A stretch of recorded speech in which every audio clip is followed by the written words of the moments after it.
Então, nesse instante, nós vamos agradecendo ao Mestre Jesus a oportunidade de estarmos aqui mais uma vez em seu nome.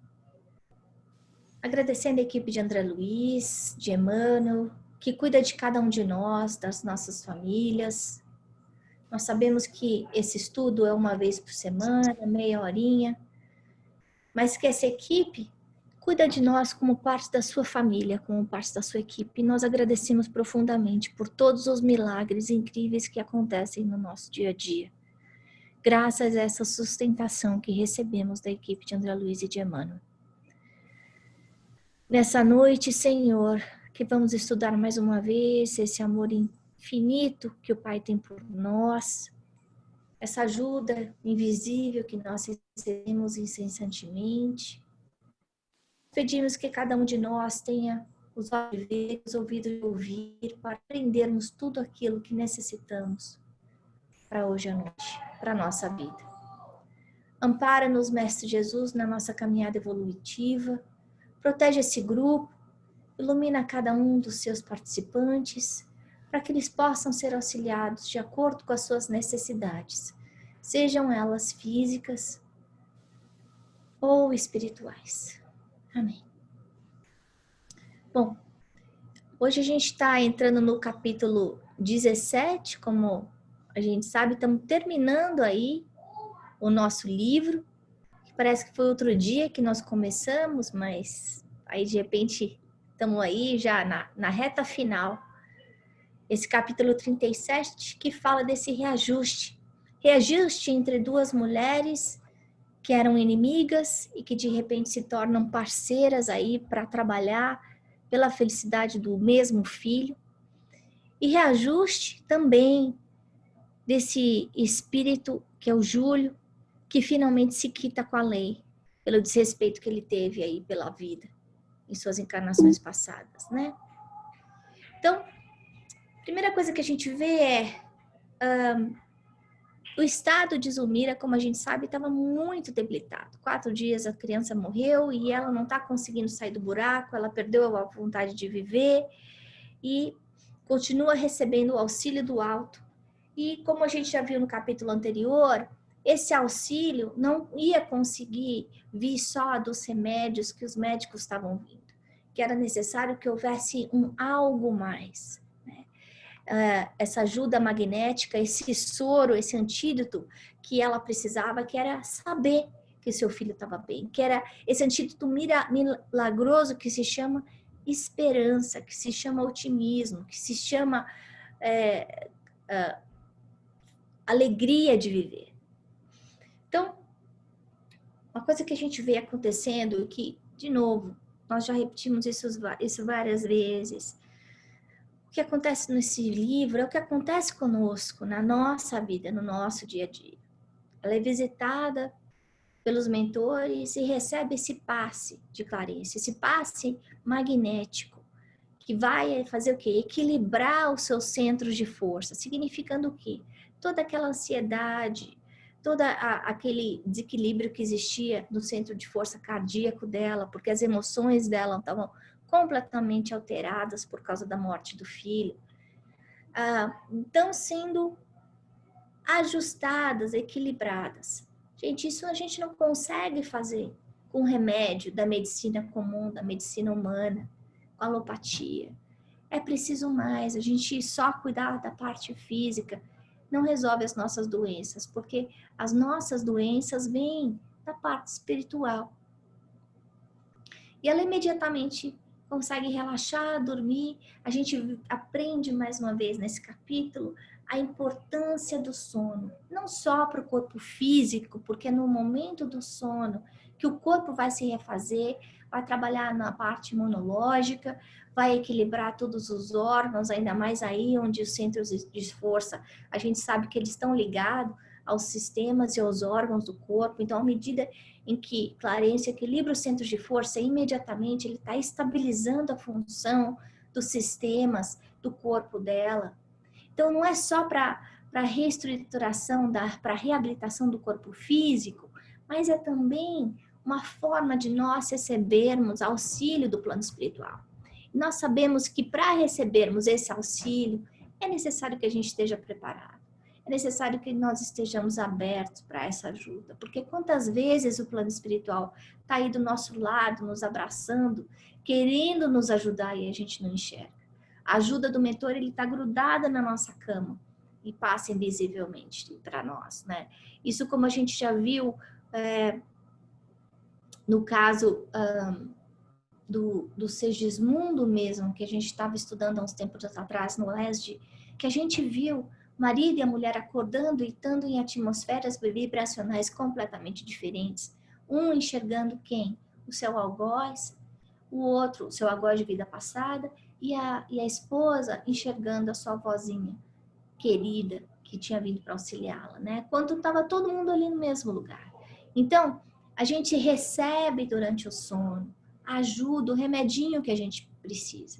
Então, lembrar que antes de dormir, a gente pode pedir para o nosso anjo da guarda, para essa equipe de André Luiz, essa sustentação médica que nós precisamos para que nosso corpo seja revitalizado, reestruturado, preparado, seja lá para quê?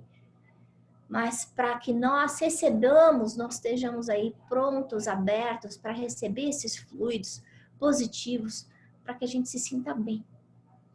E aí ela se desliga do corpo, né, com esse passe, e ela vai receber essa ajuda do plano espiritual, que é esse reencontro do filho, que é esse remédio que ela está precisando. A primeira pessoa que ela vê é o Dila. E aí ela se lembra desse ódio que o Nilda, de quantas vezes elas se encontraram no sono, e o tanto que existia essa antipatia entre elas. E a gente percebe aí a beleza do perdão, que essa mulher que antes funcionava aí como uma torturadora da Zulmira, de repente vem como uma ajudante do plano espiritual maior para o recomeço dessa família que estava aí tão machucada. E aí, se a gente for pensar, para ela ter coragem de não só pedir perdão, que precisa de humildade, precisa ter essa consciência de eu não fiz a minha parte, eu não fiz tudo que eu podia, eu errei. Isso precisa de humildade, precisa de muita coragem. Isso é mostrar o nosso lado vulnerável, que é tão importante. Então, a gente lembrar disso, pessoal, que é necessário que nós reconheçamos o nosso erro. Esse é o primeiro ponto para que a gente consiga reparar o erro. Porque enquanto a gente fica escondendo a nossa cabeça embaixo da terra, que nem avestruz, a gente não anda para frente. É necessário termos essa conscientização do que fizemos, de como erramos, e para que a gente passe para o segundo passo, que é do reajuste, que é do reparo. E aí ela vem e pede ajuda, falando, olha, eu não fiz o que eu devia ter feito, mas por favor, faça pelo meu filho o que eu devia ter feito pelo seu, faça por mim o que eu não fiz pelo seu. Que humildade que precisa fazer isso, que transformação que essa mulher passou, que apenas alguns anos antes tinha um processo de egoísmo, de orgulho tão grande, né, que não sabia aceitar o afilhado, né, o enteado na vida dela. E aí eles vão para essa viagem até o Lar da Bênção para reencontrar o Júlio. E sempre André Luiz tendo esse cuidado, essa poesia de contar todas as belezas que estão do lado, ele sempre valorizando as bênçãos que nós temos pela natureza, pela beleza que está ao nosso redor, que é uma coisa que a gente precisa parar e pensar, né? Num mundo tão cheio de dores e sofrimento, a gente lembrar que cada flor é diferente, é única, para a gente ter tempo de olhar para as árvores, apreciar os animais, olhar para o céu, contar as estrelas, lembrar que Deus está em toda a natureza, nas montanhas, no chão, no verme, nos animais, e que da mesma forma que Ele está aí preenchendo toda essa universalidade, Ele está dentro de nós. Basta a gente procurar Deus dentro de nós.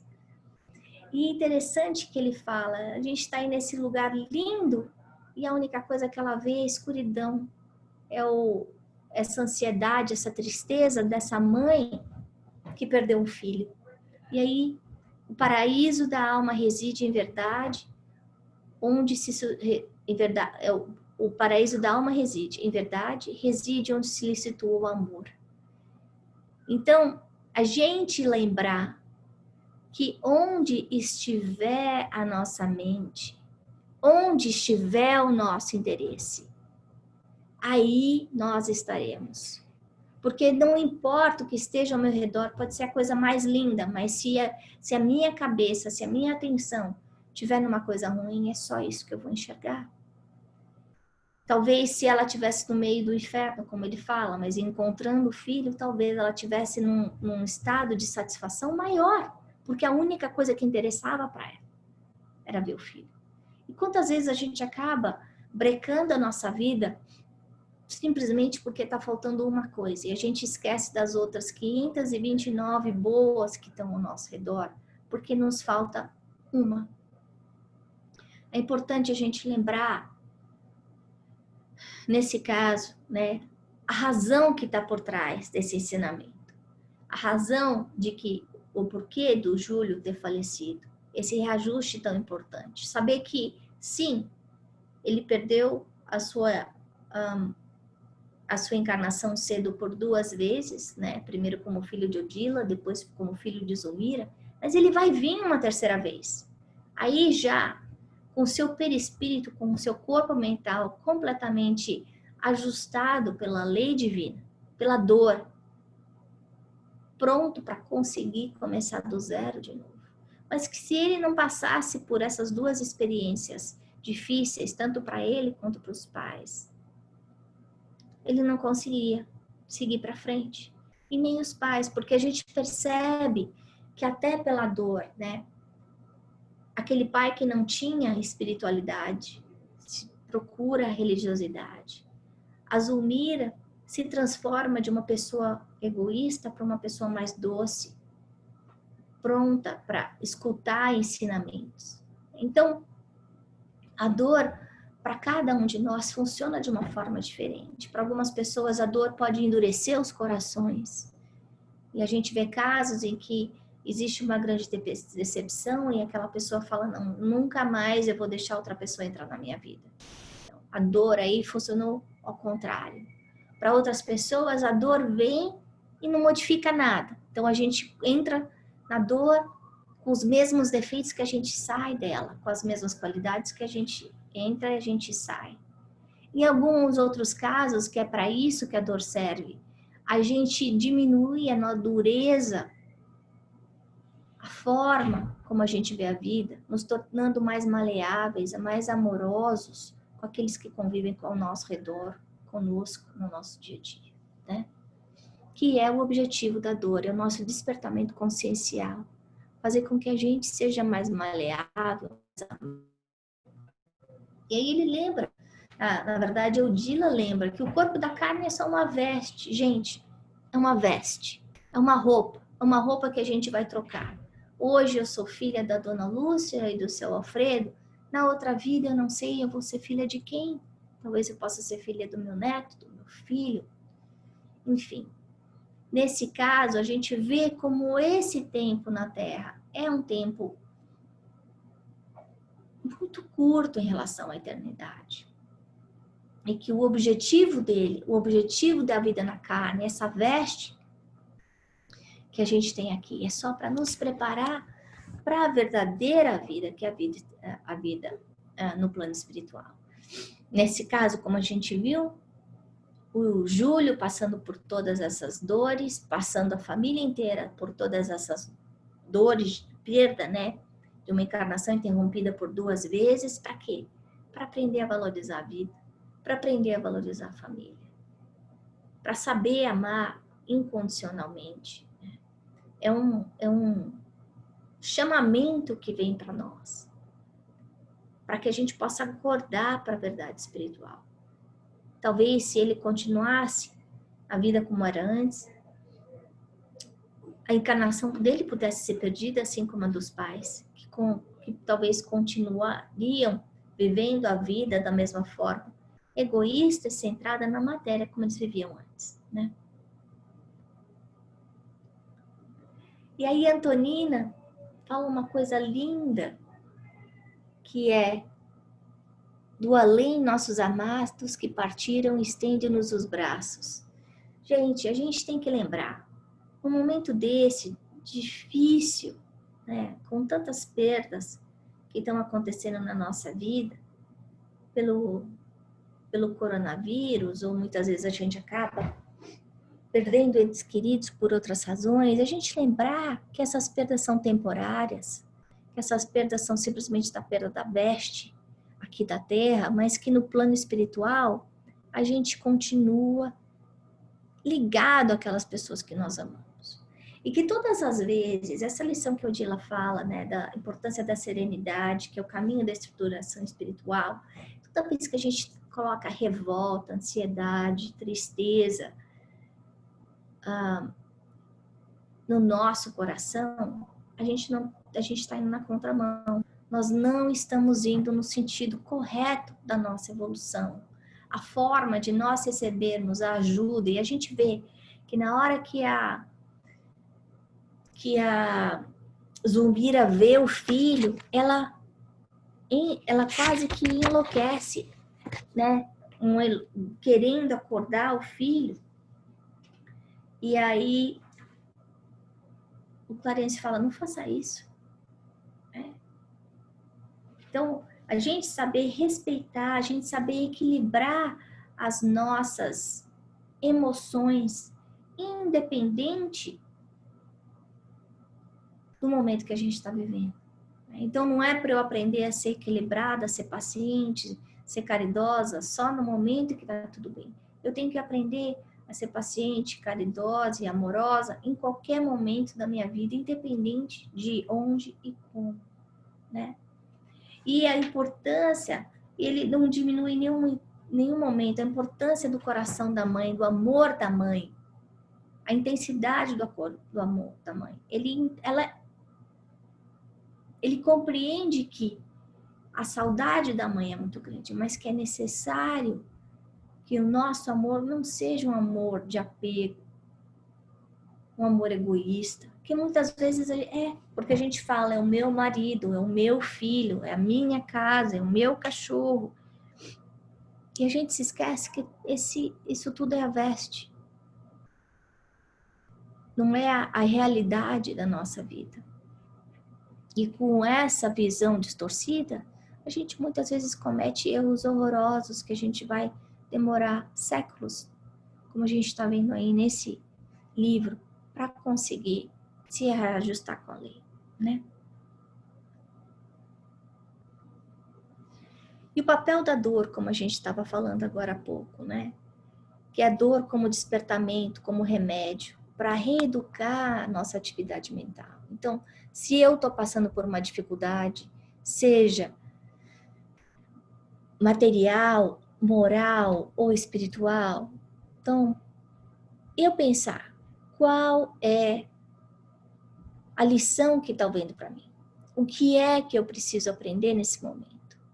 Como é que eu preciso mudar a forma de pensar na minha vida, né? E aí a gente vê, aprendendo com André Luiz, que depois de Deus, a dor é a única força que a gente consegue alterar os rumos do pensamento. Então é aquele alarme de incêndio alto que toca, até a gente levantar e desligar. E muitas vezes vem um alarme baixinho e a gente coloca o travesseiro em cima da cabeça e finge que não ouviu. Mas chega uma hora que toca de verdade, que a gente precisa se mexer, acordar, mudar a forma como nós estamos vivendo a nossa vida aqui na Terra. E normalmente é sair da nossa zona de conforto de uma forma que nós temos de aprender algo novo.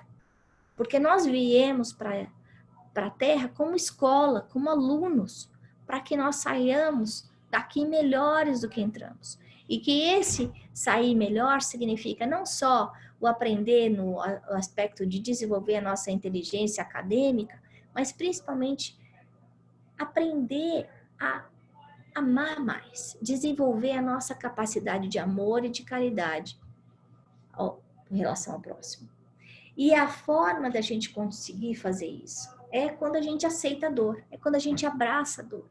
E muitas pessoas acham que esse abraçador seja uma fuga, inércia, preguiça. E não é isso que ele está falando. Aceitar a dor significa a gente não brigar com Deus. A gente não tentar furar a parede com a cabeça. Porque muitas vezes a gente fica falando só, eu não quero isso, eu não quero isso, eu não quero isso, e acaba perdendo todas as outras oportunidades boas que estão do nosso lado. Então é para a gente aprender, como diz a vida, fazer do limão uma limonada. A gente olhar para a lição e pensar, para que eu estou tendo essa lição? Qual é o objetivo? Quais são os talentos, as qualidades, as ferramentas que eu preciso desenvolver para que eu saia dessa experiência uma pessoa melhor do que eu entrei? Uma pessoa mais amável, uma pessoa mais doce, uma pessoa que tenha mais compaixão e caridade pelo próximo, que seja menos egoísta, que saiba apreciar e agradecer as coisas boas da vida. Porque muitas vezes a dor vem para que a gente aprenda a dar valor para coisas que a gente não soube dar valor, né? Mas que a gente saiba que a gente está vendo aí esse ensinamento de André Luiz, que se não for pela aceitação, enquanto a gente está revoltado, a gente está numa sintonia em que a gente não consegue ser ajudado, para que nós recebamos ajuda. E a gente viu isso acontecendo com o Mário Silva, o Clarencio tentando ajudá-lo, ele ministro do nosso lar, não conseguindo se aproximar dele. Por quê? Porque ele estava revoltado. Ele não conseguia sentir, se aproximar de um espírito mais elevado que estava pronto para ajudá-lo, né? Então, para encerrar a aula de hoje, para a gente refletir sobre esse capítulo, eu coloquei 3 coisinhas. Uma é para a gente pensar no que Jesus falou, que em verdade te digo que de maneira nenhuma sairás dali enquanto não pagares o último ceitio. Então, a gente lembrar o que ele quis dizer com isso? Ele quis dizer com isso que se a gente não se ajustar com a lei do amor, aqui na Terra, a gente vai ter que voltar. A gente vai ter que voltar até pagar o último centavo, até a gente estiver zerado com essa lei de amor. Então, nós pensarmos, então, com quem que eu tenho que me ajustar? Como é que eu posso me ajustar com essa lei de amor? A segunda coisa é a importância da fé, do otimismo, da calma, da alegria, nos momentos de dor. Porque a gente está vendo que a ansiedade, a revolta, funcionam aí como um bloco de concreto que nos isola de qualquer ajuda, de qualquer amparo. Então, para a gente conseguir ser ajudado, a gente precisa se equilibrar, a gente precisa se ajudar. E essa ajuda pode vir com a ajuda médica, com a ajuda psicológica, com a ajuda do passe, enfim. Nós sabemos que existem instrumentos disponíveis para que a gente se ajude, e é preciso que a gente se ajude. E o último ponto que eu queria falar é isso dos sonhos, né? Que a gente muitas vezes não entende o que foi que a gente sonhou, mas a gente ter consciência de que sempre tem alguma mensagem atrás do sonho. Sonho bom ou um pesadelo significa a qualidade dos espíritos que nós escolhemos durante a noite. E que todas as vezes que a gente tem sonhos conturbados, a gente tem consciência disso, que nós precisamos modificar a nossa forma de viver para melhorar a nossa forma de descansar também, né? Então, era isso que eu tinha para dizer para vocês. E agora eu vou tirar todo mundo do mute para as perguntas. Alguém quer comentar?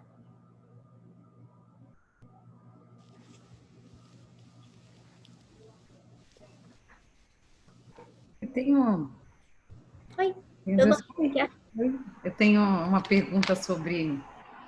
Uma mais a respeito do tema, que é a questão, até que você colocou no grupo, né, do arrependimento, a reparação, discutir um pouquinho disso com o grupo. E eu tenho uma mais que não tem muito a ver, mas quando os nossos, por exemplo, avó, né, que já está desencarnado, qual é a probabilidade da gente, desses espíritos, virem, visitarem, encontrarem com a gente? Como que é essa... Uma vez eu li alguma coisa de permissão, né, como que é essa questão de vir encontrar com a gente através do sonho, acredito. Como aconteceu aí no caso da Zulmira. Bom, então, primeiro o arrependimento e o reajuste, né? Então, não basta eu me arrepender, eu vou ter que me ajustar com a lei. Então, não basta eu saber, por exemplo, eu tenho uma conta de cartão de crédito e eu passei os últimos 6 meses torrando sem pensar. Aí chega no 7º mês e fala assim, não posso mais gastar porque eu não tenho dinheiro, como é que eu faço? Então, esse é o primeiro passo. É eu tomar consciência de que eu preciso ganhar mais do que eu estou gastando, senão o meu balanço no final do mês vai ser negativo. Mas isso não é o suficiente. O que eu vou ter que fazer? Eu vou ter que ligar para o cartão de crédito, falar, olha, eu preciso renegociar minha dívida, eu não tenho dinheiro para pagar tudo, então, como é que a gente pode fazer? E é isso que a gente faz com o plano espiritual. A gente renegocia a nossa dívida. A gente fala, olha, eu maltratei, matei, roubei, estuprei, lesei, enganei, enfim, fiz o banzé todo. Agora eu vou ter, assim, essas 20 pessoas que eu preciso me reajustar. Como é que eu renegocio isso? Eu não consigo me reajustar com as 20 ao mesmo tempo, porque eu fiz um estrago muito grande. Eles vão falar assim, olha, fazer uma coisa, Ana, nessa vida, você vai se reajustar só com a sua mãe e com o seu marido. Na outra vida, você deixa para se reajustar lá com os seus irmãos.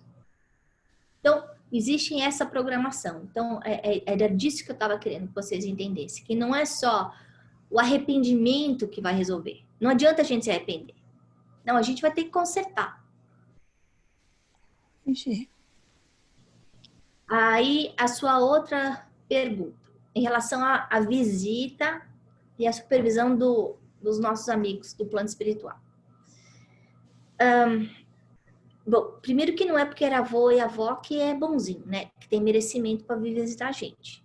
Porque a gente sabe que ninguém é perfeito. Então, sem julgar, a gente não sabe o que foi que o avô e que a avó fizeram. Então, por exemplo, no livro Nosso Lar, André Luiz, depois de ele ter feito um monte de coisa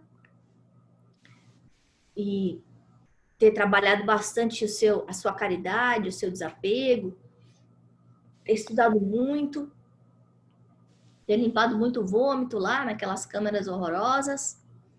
Aí ele recebe a bênção de poder visitar a família dele.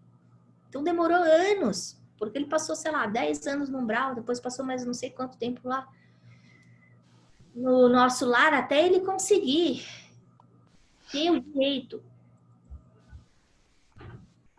de poder ver a família dele. Então, esse é um primeiro aspecto. A gente precisa ganhar o direito.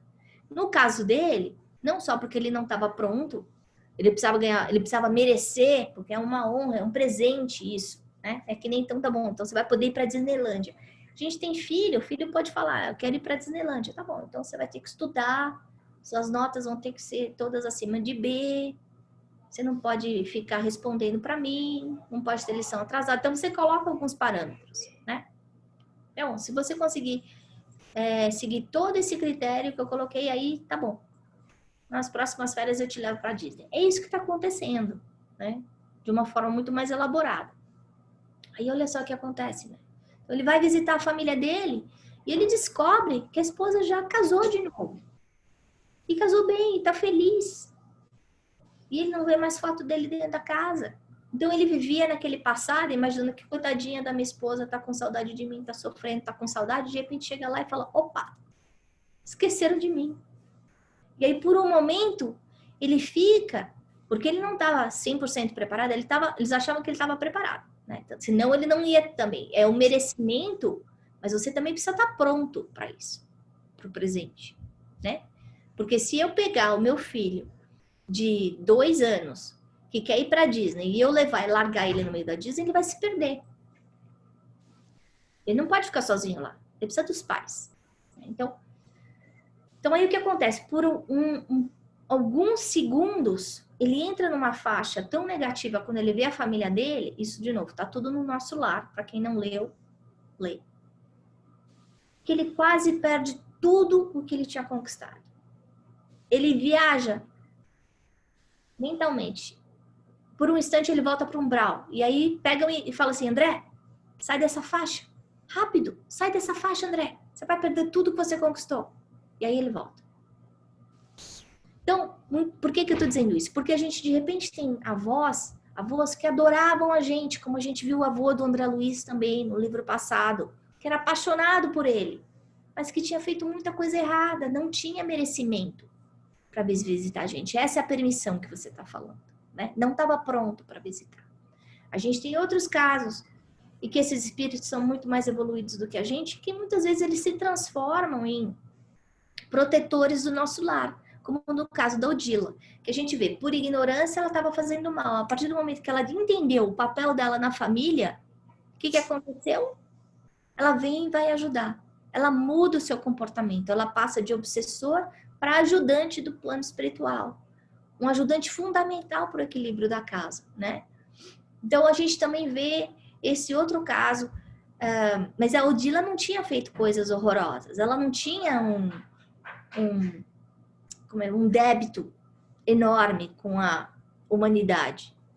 Diferente do avô do André Luiz, que tinha abandonado lá, engravidado a moça, abandonado a moça e tal, né?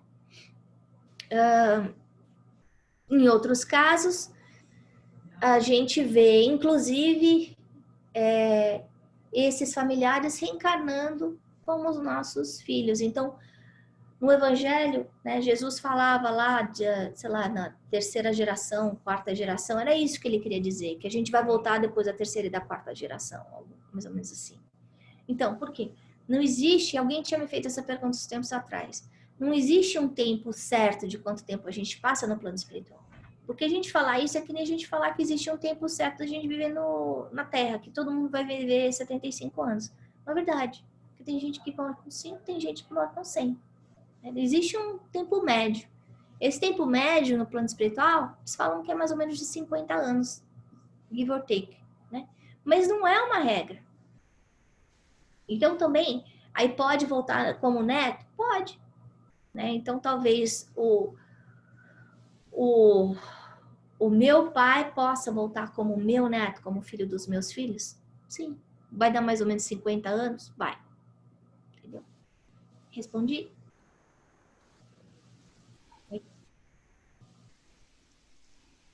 Algum mais outro comentário? Mais algum? Importante é a gente não querer estabelecer um denominador comum, porque cada um é cada um, livre-arbítrio muda tudo. Às vezes, os mesmos talentos em pessoas diferentes, como a Ana falou, dá resultado diferente. Um fica satisfeito, o outro acha ruim, fica revoltado, e enfim. Muito interessante todos esses itens que a Ana pensou lá do capítulo. Cada capítulo de André Luiz é um tesouro, realmente, de aprendizado, de reflexões para nós. Eu confesso para vocês que de tudo que foi trazido hoje, o que mexeu mais comigo foi aquela citação do Evangelho. E a gente não fica com o trabalho completo enquanto a gente não pagar o último centavo. A redação do Novo Testamento parece que é um castigo. Mas, à luz da doutrina espírita, a gente sabe que Deus não castiga ninguém. Que realmente, como a Ana deixou bem claro, a dor é um momento abençoado, é um recurso pedagógico que impulsiona o nosso crescimento, o nosso progresso espiritual. Se a gente não tivesse esse filtro, esse recurso, a gente estacionava lá com a sujeira que acumulou. Na verdade, esse pagar até o último centavo é a gente tirar a sujeira, o lixo que a gente mesmo colocou na gente, né? Com pensamentos, palavras, atitudes, aos hábitos de modo geral, espirituais e materiais. E a dor realmente é o que vai tirar, vai nos libertar dessa sujeira. Esse lixo espiritual que não combina com esferas superiores. A gente tem que se limpar. É a veste nupcial. Então, a gente constrói a veste nupcial com reforma íntima, com amor, com caridade, etc., mas também através desse ajuste, desse reequilíbrio através da dor. É outra coisa que a gente não pode deixar de se lembrar sempre, é que Deus não castiga ninguém. Deus é amor. E tudo que acontece conosco, por menos que pareça, é amor efetivo de Deus para conosco.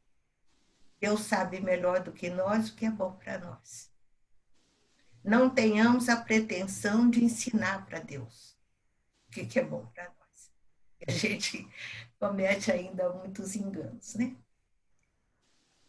Isso é bom confiar em Deus. Pai amoroso, justo e bom. Mais algum comentário? Obrigada.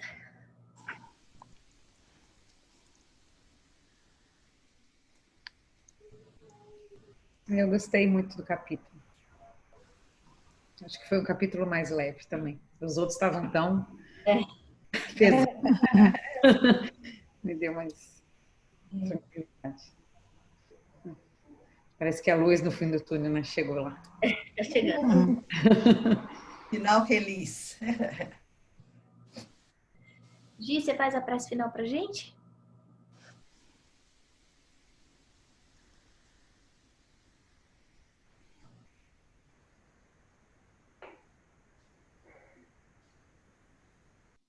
Sentando agora confortavelmente. Deixando o dia de hoje lá fora, as preocupações lá fora. Convidamos a Jesus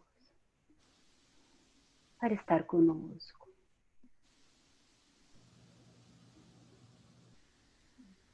Em nossos lares, em nossas vidas, em nosso comportamento. Nos auxilie e nos ampare, Senhor. Porque assim como Odila,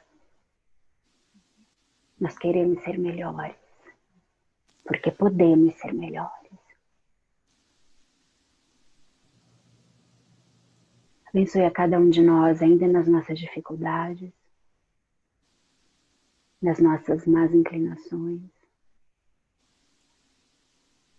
E que possamos, Senhor, junto a Ti, florescer.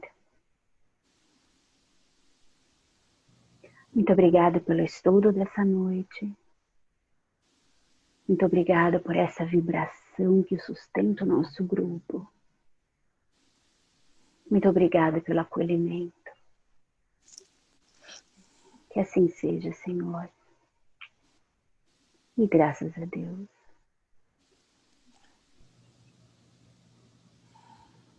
Jesus. Jesus.